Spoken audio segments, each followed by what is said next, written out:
Three of Cups. The Three of Cups is often considered to be a card of reunions. But this is not always a romantic reunion, alas. It's reunion in the broadest sense, running back into, or meeting with, purposefully, someone or something that you have been away from for some time. It's generally considered to be a happy reunion, an upbeat card. In general, things should be going well. You can look forward to at least one pleasant reunion with someone or something that you have been apart from for some time. It also can mean celebration your own or someone that you care about, such as the celebration around a new baby, wedding, or other happy occasion. Work. The Three of Cups is also a good omen with regard to work. Money should be coming in. You could be coming into a new job or a promotion. The mood in general in your working world should be relatively pleasant. If you are looking for work, you should be quite successful, perhaps surprisingly so, at how well things work out for you. So don't give up. Love. Although this card can mean a reunion with a lost love, it does not always indicate that. You must look carefully at the rest of the reading in context, to decide whether that interpretation fits. If you are single, the most likely interpretation is that you will meet a likely love soon, someone who really fits the bill of the person you are looking for, and that this person will be a new love, not someone you used to be with. Finances. This is an important time to not be too attached to money. It will be flowing in fine, but may be going out just as fast or nearly as fast. It's important to know that this is an abundant universe, that your needs, financial and otherwise, will be met, provided you play your part. Health. This is a great time to consider what you are doing, and perhaps should be doing, to increase your health and vitality. Do you need more exercise? More rest?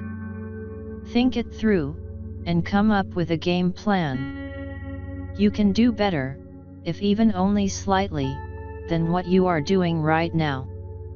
Spirituality. It may be important now, particularly if you usually attend to your spiritual side in solitude, to reach out to others. This can lead to a spiritual awakening.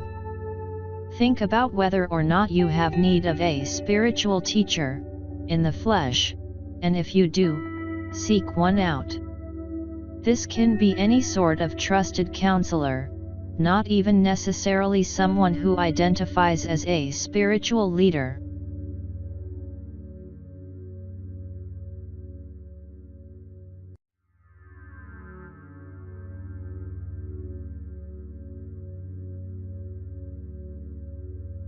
Tarot history.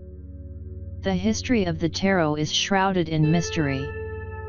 Very little in the way of concrete information is known about its origin, although many things have been written about it. We will probably never know the truth, as fact and fiction seem to be irrevocably mixed nowadays. The tarot originated in northern Italy in the early 15th century, sometime between 1420 to 1440. Despite the fact that it is often attributed to originating from China, Egypt, India, or Morocco, to name just a few, there is absolutely no evidence that this is the case. Nor, as is often quoted, is there any evidence whatsoever that the tarot was brought to Europe by the Romanis. The name tarot is often attributed to being Egyptian, Hebrew, or Latin. This is not the case. The earliest names are all Italian in origin. The cards were originally called carte de triomphe. Around 1530 the word tarocchi began to be used to differentiate them from a new game of triumphs that was in vogue at the time. The etymology of this new word is unknown. The German variant was known as tarot and the French tarot. The symbolism for the tarot is drawn from the culture of medieval and Renaissance Europe. The tarot subjects are distinctive to European Christendom. The symbolism does not come from Egypt or any of the other exotic locales often mentioned. It is often stated that modern-day playing cards evolved from the tarot. This is not the case. Modern-day playing cards came to Europe courtesy of Islam. They were an adaptation of the Islamic Mamluk cards. They appeared quite suddenly in many different European cities between 1375 and 1378. These early cards had suits of cups, swords, coins, and polo sticks, and courts consisting of a king and 2 male underlings. The tarot adds the Fool, the trumps, and a set of queens to this system. Sometime before 1480, the French introduced cards with the now familiar suits of hearts, clubs, spades, and diamonds. The Joker is not original to either the early form of modern-day cards, or to the tarot, but instead originated in the USA around 1857 and was used as a wild card in poker as well as the highest trump in euchre.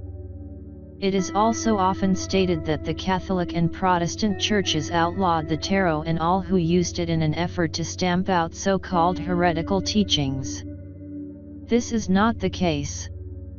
The Inquisition documented what the Church considered as evidence of heresy in great detail. The tarot was not even mentioned. After the Reformation, less controversial images for the Pope and Papess were substituted by card makers as the Church had objected to the original images. It is often said that the tarot was not used as a divination tool prior to 1781. The tarot was used as early as the 16th century to compose poems describing personality characteristics. There is historical evidence that in one case at least these verses were presented as relating to the person's fate. In other words, divination. Divinatory meanings were assigned to the tarot in Bologna in the early 1700s, and this is the first unambiguous evidence of tarot divination. Ordinary playing cards were connected with divination as early as 1487. It is not unreasonable to think that the tarot was also. The tarot has often been attributed with being a pillar of Western esoterica occultism. This is certainly not the case. The first occult writers to discuss the tarot were Court de Gabellin and the Comte de Melot in 1781. The tarot was not mentioned in any occult work for the first 350 years of its existence. The terms Major Arcana, Minor Arcana, High Priestess, and Hierophant are anachronistic when referring to the older tarot decks. The historically appropriate terms are the trumps and the fool, the suit cards, Papess or Popess, and Pope. Likewise, pentacles and wands are relatively recent substitutions for the traditional suit names of coins and staves or batons. The original Italian titles of the cards were in some cases different from the later French titles that have become familiar to us through the Tarot de Marseille and its descendants.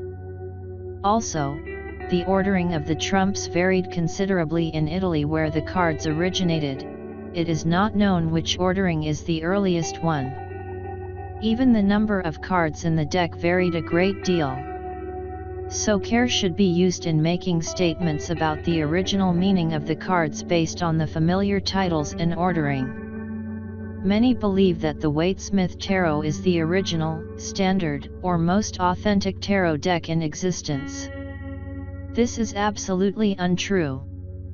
The Waite-Smith/Rider-Waite deck was created in 1909, not even 100 years ago, making it a relative newcomer in the almost 600-year history of the tarot. There is actually no definitive version of the tarot.